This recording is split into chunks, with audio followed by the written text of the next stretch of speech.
अस्सलाम वालेकुम। वक्फ के खिलाफ हम लोग पूरी तरह से विरोध कर रहे हैं। बीजेपी सरकार जो आई है वक्फ को लेकर ये सारी मुसलमानों के हक को मार रहा है। अगर हम लोग इसका संपूर्ण तरीके से विरोध करते हैं कि वक्फ लाकर बीजेपी सरकार ये साबित कर रही है कि ये सिर्फ मुसलमानों के लिए ही कानून लाते हैं और किसी के लिए नहीं कानून लगाते हैं। हम लोग मस्जिद के पास आए हैं और हम लोग इससे पूछते हैं कि क्या है वक्फ, क्यों लाती है सर कानून लाई है। अच्छा, यानी कि पहली बात समझिए। अच्छा, वक्फ का मतलब होता है कि आप जो अल्लाह के राह में जमीन दिए हैं उस पे सरकार का कब्जा होगा। अच्छा, ऐसा क्यों होगा? ऐसा सुनिए ऐसा इसलिए हो रहा है कि नीतीश कुमार लगता है गांजा पी करके फैसला किया है, समर्थन किया, गांजा पी करके फैसला किया, नहीं तो नीतीश कुमार गांजा पी करके फैसला किया है। उसको ऐसा नहीं करना चाहिए और हम लोग नीतीश कुमार के पक्ष में खड़ा नहीं है। बिल्कुल नहीं, बिल्कुल नहीं। उसको आपकी जो है ना बिहार का जनता बताएगा, बिहार का जनता बताएगा, मुसलमान बताएगा। बोलिए। वापस लो। नीतीश कुमार मुर्दाबाद, नीतीश कुमार मुर्दाबाद,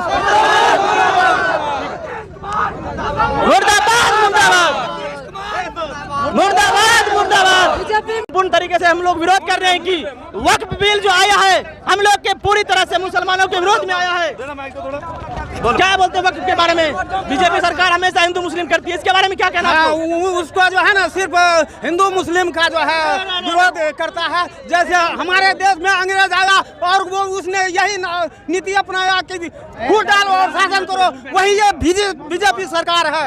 ये मुसलमान हिंदू करा करके ला करके जो है हिंदू को जो है एक करना चाहता है और वोट को एकत्रित करना चाहता है मुसलमान के साथ। गलत वक्फ को क्या देखते हैं आप, किस वजह से देखते हैं कानून लाया है? जो देखिए सरकार, केंद्र सरकार ने जो वक्फ की नीति लाई है उसका मैं पुरजोर विरोध करता हूं, क्योंकि इस वक्फ के माध्यम से मुस्लिमों का कमर तोड़ने का प्रयास किया जा रहा है और हमारी जो परंपरागत प्रॉपर्टी है जो सरकार छीना जा रहा है, गरीबों को, बेवाओं को जो ऑलरेडी काफी आर्थिक रूप से कमजोर है उसको मदद करने के लिए उस प्रॉपर्टी से जो आर्थिक मदद की जाती थी उसको आज सरकार अपने अधीन ले लेना चाहते हैं। मुस्लिम का कमर तोड़ के उसको अपाहिज करने का प्रयास कर रही है पूरा मुस्लिम समाज। इसका हम लोग पुरजोर विरोध कर रहे हैं। लोकसभा में जो पारित हुआ है बिल उसका पुरजोर विरोध करेंगे और राज्यसभा में किसी भी रूप में पारित न हो इसके लिए हम लोग अल्लाह ताला से दुआ और प्रार्थना कर रहे हैं।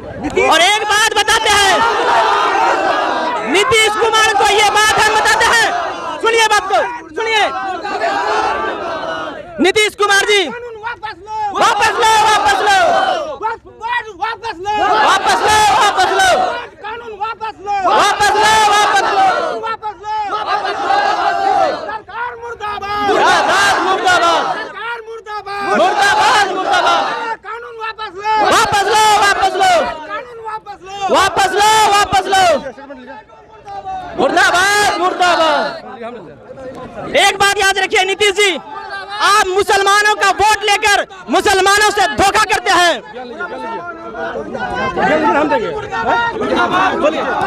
मैं बहैसियत इमाम दरगाह शरीफ के हमारे खिलाफ जो ये बिल पास हुआ है ये बिल्कुल ऐसा नहीं होना चाहिए। एक तरफ तो देश के विकास और देश के रखवाली और देश के हम ये बात करते हैं, लिहाजा मैं बहैसियत दरगाह शरीफ के इमाम मैं बोलता हूँ कि हमारे मजहब में, हमारे यानी कि दीन में कोई दखल अंदाजी ना करें।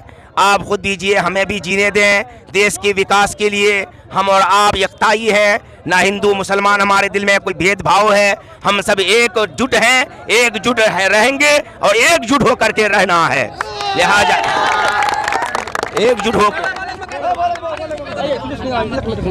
हाँ बोलिए। सबसे पहली बात है क्या ना, यह देश किसी की बाप की जागीर नहीं। बिल्कुल सही बात है।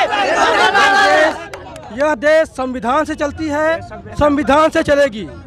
मैं आपके इस चैनल के माध्यम से इस सरकार को चैलेंज दे रहा हूं कि जो दोगली नीति आप कर रहे हैं तो इतिहास गवाह है, सुन लीजिए आप कि इतिहास गवाह है। 1947 से ले लीजिए 2025 में जी रहे हैं। हिंदुस्तान का मुसलमान हमेशा छाती पे गोली खाया है। यदि नौबत आया तो मैं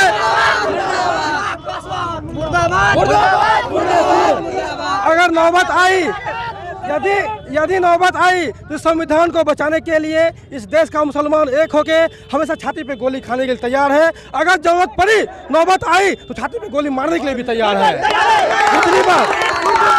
दूसरी बात संविधान का आर्टिकल 14 समानता का अधिकार देता है। संविधान का आर्टिकल 30 अल्पसंख्यक को अपने शिक्षण संस्थान अपने धर्म को बढ़ाने का अधिकार देता है। दूसरी तरफ आप वक्फ बिल को वापस करके ये दोगली नीति नहीं चलेगी, एकदम नहीं चलेगी। और नीतीश कुमार जी, मैं आपको बता देता हूँ, आपकी मानसिक स्थिति यदि खराब हुई है तो बिहार की जनता इस बार आपको जवाब देगी या नहीं। तो मैं एक इज्जत से बोलता हूँ, आप अपनी भलाई चाहते हैं तो इस्तीफा दे के सरकार की कुर्सी को छोड़ दें, बेकार है।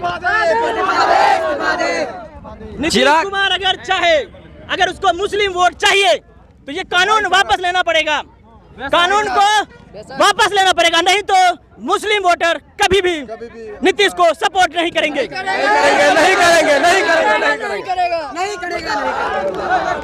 वक्त की जमीन हमारी जमीन तक ये बात जानी चाहिए कि हम लोग पूर्णिया से दरगाह शरीफ से हैं और नीतीश कुमार को और जो हुकूमत में जो सरकारें हैं, ये बिल जो पास किया गया है, इस चीज़ को मुसलमान चाहे सीने पे गोली हो चाहे गर्दन पे तलवार चले, इस चीज़ को कभी मानने के लिए तैयार नहीं है। दूसरी बात ये है कि हुकूमत ये चाहती है कि मुसलमानों के खिलाफ जो ये बिल पास किया गया है, इस बिल को पास करने के बाद इसको अडानी अंबानी को ये बेचने का काम करेगा। हाँ। ये मुसलमान कभी हरगिज बर्दाश्त नहीं कर सकता। अब चिराग पासवान जो है अब तैयारी करने के लिए नीतीश कुमार के घर में पहुंचा, क्या मुसलमान का वोट लेने के लिए पहुंचा था सिर्फ? जी नहीं, ये तो संसद में टोपी पहना दिया, मुसलमान का वोट लेने के लिए पहुंचा था। तो फिर जो है वो समर्थन क्यों किया वोट?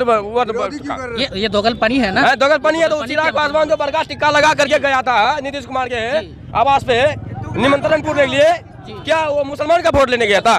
उसको भी जो है ना उसको भी धोखा देना है। उसको भी जो भी मियाँ वोट देगा, जो भी मियाँ नीतीश कुमार को और चिराग पासवान को जैन चौधरी को वोट देगा, वो मियाँ नहीं होगा।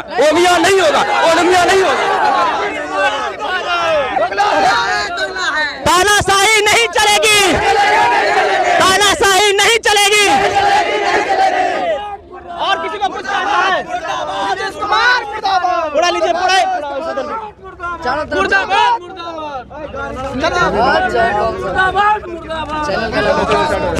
इसको लेकर के पीछे आओ, पीछे से वीडियो बनाओ पूरा।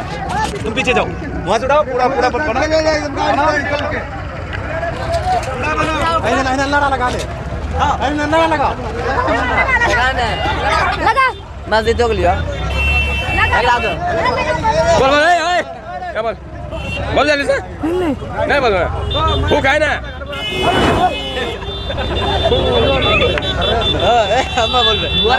नीतीश कुमार मुर्दाबाद, मुर्दाबाद, मुर्दाबाद।